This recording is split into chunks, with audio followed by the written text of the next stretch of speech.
G'day guys, it is Trav here from Neighbourhood. Are you looking to measure the impact of your marketing efforts? Perhaps you want to attribute assets and content to a campaign to see what tools are working and what aren't. This is where HubSpot Campaigns tool comes in handy so that you can track and fine tune your marketing assets. As a heads up, you'll either need Marketing Pro or Enterprise or a legacy Marketing Hub Basic to use this feature. Now, if you're keen on more practical support inside HubSpot, Neighbourhood does offer a comprehensive, easy to follow course so that you're making the most out of your HubSpot investment. Stay tuned for more information at the end of this video. And if you want to take your learning offline though, we'll include a free downloadable PDF in the description below. So you want to get started with creating campaigns and also assigning assets and content to that campaign.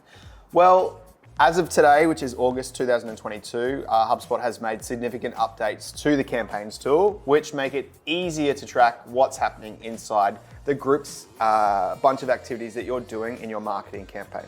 Now, as at a very, very close overall, campaigns is essentially just assigning specific assets and activities that you've done inside HubSpot into one platform so that you can report on it a whole lot easier.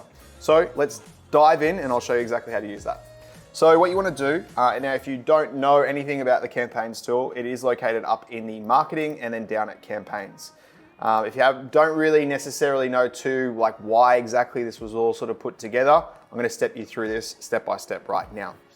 First of all, you will see at the very top, create a campaign, and then you'll look at the campaigns that you've got sort of down the left-hand side here. Now, what I'm going to do to best show you this is to start a completely new campaign. Let's just say this, we'll put our HubSpot how-to campaign and we want to push this out and we're going to do paid advertising, some email marketing, we're going to do some video, we're going to do some landing pages, form submissions, a whole bunch of that sort of stuff. So we'll use that as a basis and we'll go over here and we'll click on create a campaign. So this one is the HubSpot how-tos and this is going to be our August campaign, 2022.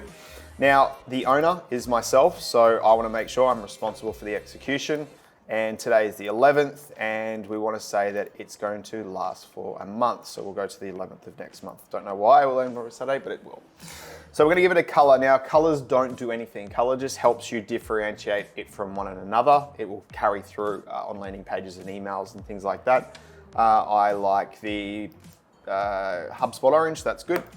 So we want to work on a goal here. So if we hover, we want to basically put in here what the goal is. So our goal for this one is to have 50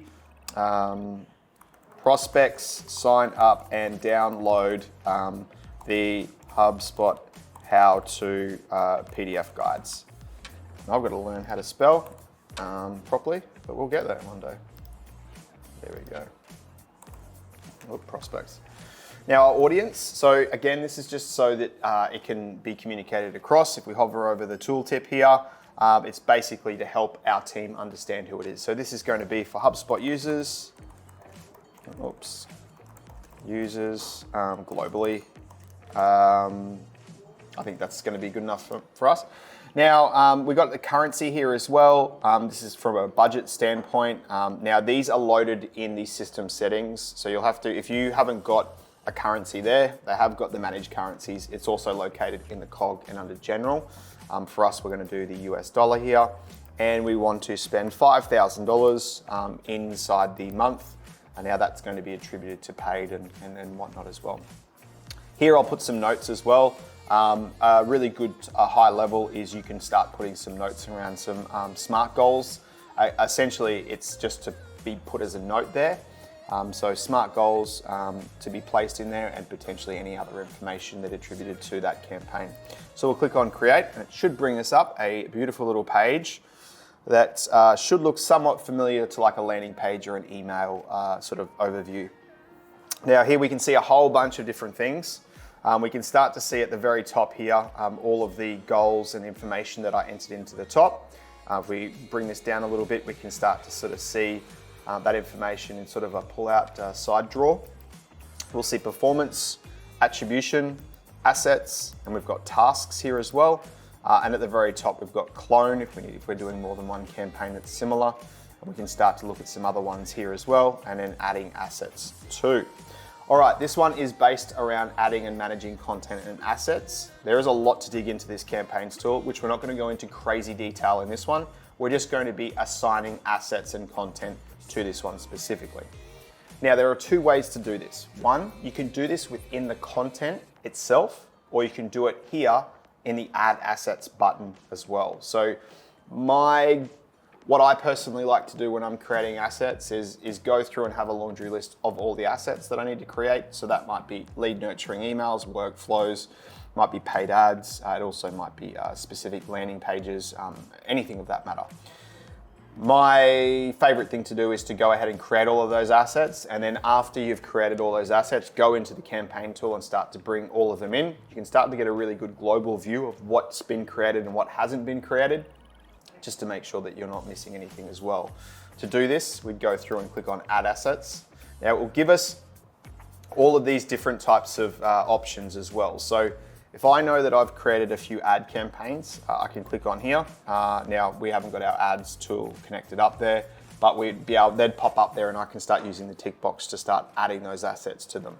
We might have specific blog posts as well. So we might say, look, this blog post and this blog post is attributed to the HubSpot how-tos. So with the calls to actions or the CTAs, we can click those. So as you can see, like what I said before, is that I'm then going through and looking at all of these different types of assets that we've got that I'm trying to attribute and add to this campaign. So I'm just going to keep clicking these. Now I'm going to click on some older ones because you'll see that if there's some data in there that's been used, it'll actually start pulling across to the overview screen, which is pretty good. Landing pages, I'm going to click on these. And I'm going to click on social posts, which we haven't done, static lists if we've got some, website pages, this one here, and some workflows too. And let's click on that. Once we're done, we can see that we're adding 23 assets to this campaign. I'll click on save. And it should start just bringing all of this in. Now, this is an account for us that we sort of use as a demo. Now you can see that we've added in all of these assets, of which have been sort of, here we go, if we scroll down to the bottom, 2 blog posts, 3 emails, 2 website pages. You can see here that we've got some data that sort of contributes to those specific assets that we've added. So blog posts, we've had it in total, we've had 2 views for those, but we can start to look and see how our campaigns are performing based on adding just those ones, not everything.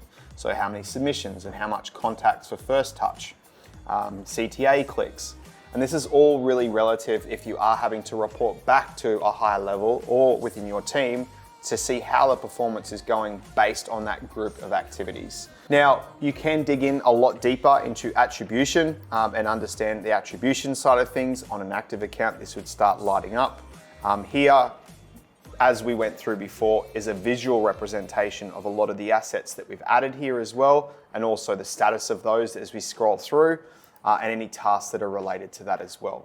And there you have it. You now know how to create and assign assets to a campaign inside HubSpot. Now, if you're wanting to make the most out of HubSpot, Neighbourhood does offer a step-by-step course covering marketing, sales, service, and CMS in depth, ensuring you and your team are best serving your customers while developing efficient internal processes. Now, we'll leave a link for this in the description below. As well, if you're after a PDF version of this for later, or you're passing it on to a mate in need, we'll include a link in the description as well. Now, if you've gained value from this video or you're keen to learn more about HubSpot, make sure you hit that subscribe button. But for now, happy HubSpotting.